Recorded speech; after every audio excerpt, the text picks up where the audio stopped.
Geralt holds up his signs and melts away enemies in this sign build. We're focusing on the Griffin set, throwing up hands and smacking enemies to death. So let's go through my sign build for The Witcher 3. Let's go. Let me know in the comments if you'd like me to do any other builds, like a combat or an alchemy build. When this video comes out, I'm technically like on break, so I won't do it until I get back. But if you guys want it, then I'll absolutely do it. So let's break down this build. Now, essentially, we are leaning heavily into the Griffin Witcher gear, and specifically the second set bonus when you're wearing 6. So the size of Yrden traps is increased by 40% while you are within your Yrden trap. Stamina regen is increased by 5, and sign intensity by 100%, and damage is reduced by 20. So essentially, while you're standing within this radius, you get a massive bonus to your signs, which is our primary damage dealing source for this build. You get stamina regen, which allows you to cast more signs more often, and you get damage reduced to how much you actually receive. So even though you're not going to take heaps of damage because of Quen, if you do take damage, especially on higher difficulties like Death March, this build really works well because you take that reduced amount of damage. So when you're standing inside that Yrden trap, essentially you want to stay in that radius and then use Igni as like your primary damage source. Igni will deal the most amount of damage in this kind of build, whether that be the fire stream where it's just like a fire pocket coming out of your wrist, or just like the normal like AoE fire pocket. It's the main damage dealing source, and Yrden is being buffed with this build. We'll go through all that stuff when we get into skills, don't worry, but it's being buffed with this build by things like sustained glyphs and just our general like Yrden intensity and magic trap to deal damage over time as well. So while enemies are within that radius, and if you can get the burning effect on them, they're essentially just going to be damaged over time to death in those scenarios. And in like boss fights and scenarios where you're just like fighting, you know, one monster or something like that, you can really just kind of like melt them with fire stream. As long as they're within the Yrden radius and dealing the debuffs from that, you'll be able to absolutely destroy them through that with this build.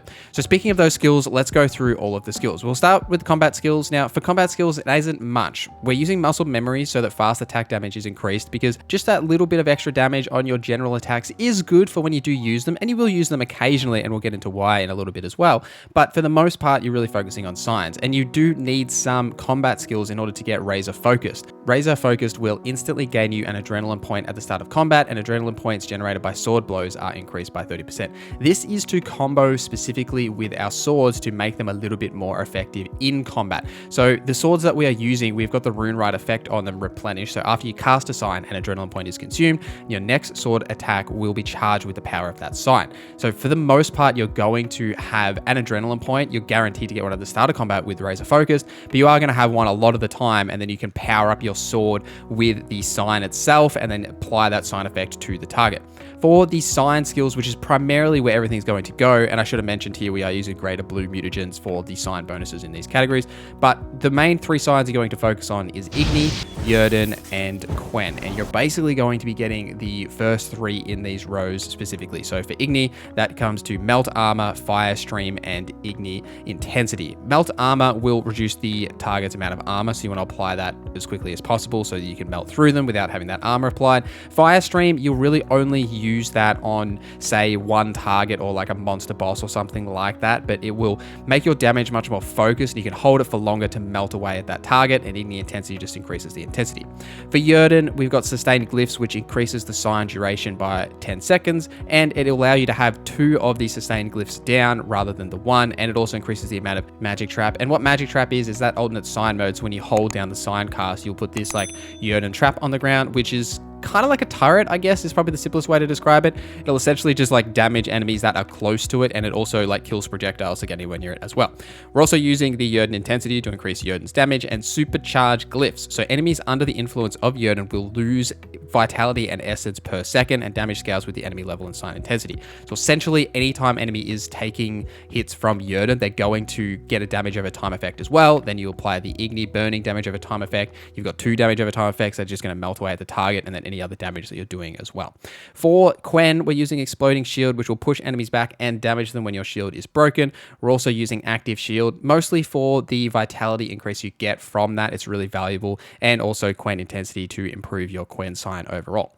In the alchemy tree, there's one skill that we really want here, and it will take you a long time to get to, but it's well worth doing. So your alchemy skill is Synergy. Now, in Synergy will increase the mutagen placed in mutagen slots by 50%, so it essentially doubles the effect of like the 4 mutagen slots that you have, and we're all focusing on sign here, so it's like doubling the effects of all of these sign intensities, giving you a huge amount of sign intensity. This is an expensive skill to get. Now, if you're using this build as you're leveling up, I wouldn't be getting this until way down the line where you can actually put a lot of these points into alchemy, where you're not actually using these points because you're wasting a lot of these ability points just to get this one skill. So that's really up to you. So probably wouldn't be getting this until much later, you know, around the level 30, 40 mark. I'd focus on everything else first. And in general, we're using one general skill, which is Griffin School Techniques. Each piece of medium armor increases sign intensity by 5% and stamina regen by 5%. Stamina regen is great. Sign intensity is great. It's absolutely perfect for this build. Fits with the Griffin set that we are wearing. Now, in the early stages of the game, you're probably going to run rage management as well. So if your stamina level is too low, signs can be cast with adrenaline points. We don't really need that in this build at this current point where we're like completely maxed out, because we have such a high stamina regen, and the Griffin set actually allows us to cast one sign for free at the start of combat anyway. We'll pivot to runes here, as it is also included. Now, for runes themselves, on the main like chest piece for the Griffin set, I have the protection. So when you enter combat, there's a 100% chance that you'll automatically get Quen sign activated. So essentially what that means is you enter combat, you automatically get Quen applied to yourself, and then we're going to put Yrden on the ground. And then because of the 3 set bonus, using your stamina to cast a sign in its standard mode, the next sign casts within 3 seconds of the cast standard mode without using stamina. So you get a third essential sign cast for free. So you get Quen because of the bonus on our armor, you get the Yrden cast that you actually will use your stamina, and then you get a free cast, which will be your Igni, your damage cast outside of that. So that's kind of how everything fits together for this build. Now, if you're thinking about maybe, you know, should I use like the Griffin or the Wolf set or even the Forgotten Wolf set, that new set, I landed with the Griffin set because it fits the synergy with this build and the Yrden traps and how we're doing. The Forgotten Wolf set, like the build that I made, you could lean into that and the Yrden buff you get on that, but you would then use Yrden rather than Igni in this build, so you would like switch out those kind of stats. And the standard Wolven set is more leaning towards like a spell sword or sign sword build, because the Witcher set bonuses on that really about applying bleed and improving your adrenaline points. So you really would be leaning into some sort of bleed sign build, something there using fast attacks. There is something there that you could make out of like a sign sword kind of build, but it's not really the focus of what we're doing with this build and this like sign build that we're making here.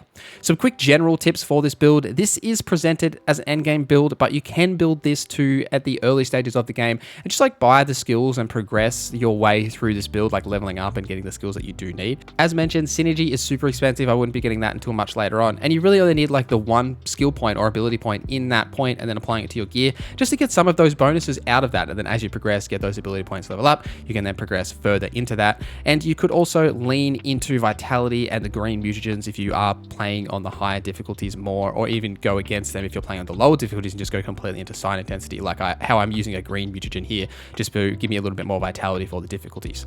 This build is also super ability point hungry, as you probably would have noticed. Now, don't forget that places of power can give you 1 ability point for the first time that you do use them, so make sure you're hunting them out in the world. And for these sword kind of combat, we don't really use our swords that much. It's mostly to finish off enemies, or in some cases, if you do cast Ard and knock the enemy down, you can just insta kill them because of the like finish off mechanic that you can use. And because this build doesn't really use alchemy in any kind of a way, we're not really using oils because we're not really using our sword. You could use bombs, but we don't really have any kind of bomb buffs out of this other than synergy, so I wouldn't worry too much about that. I would, however, be using Tawny and Petrit's Filter for potion buffs to stamina regen and sign intensity, because that's what we're focusing on for this build. So if you're wondering what potions to use other than Swallow, that'd be what you would lean into there. If you're looking for more Witcher content, I have a video linked right here. Thank you for watching this video till the end. Thank you to our members for supporting the channel. My name is Noza, and I hope you have a great day.